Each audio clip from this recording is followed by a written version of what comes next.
Bashkia Kukës ka hartuar një plan 4 vjeçar për shërbimet sociale. Kryetari i bashkisë, Albert Halila, i bën me dije se ky plan synon përmirësimin e kushteve të jetesës për shtresat në nevojë, me fokus të veçantë tek strehimi, por edhe te ofrimi i shërbimeve të tjera sociale-ekonomike për familjet vulnerabël.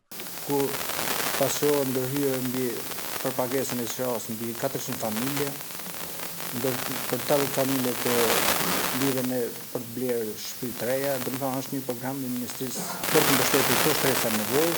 Sipas kryebashkiakut Halilaj, në kuadër këtij plani parashikohet ndërtimi i 25 banesave për familjet e pastreja, të cilat do të realizohen me mbështetjen e humanistit Halil Kastrati, në bashkëpunim me Bashkinë Kukës. Dhe ka shprehur dëshirën që të ndërtojë 25 shtëpi për pastret me fondet e veta.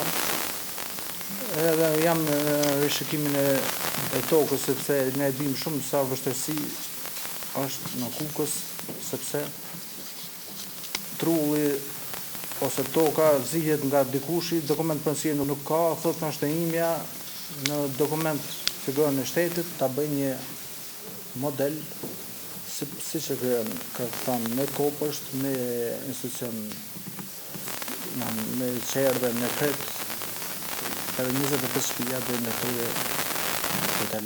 Ky plan 4 vjeçar për shërbimet sociale vjen në një kohë kur Kuksi dhe zonat përreth përballen me varfëri, shpopullim dhe emigrim të vazhdueshëm.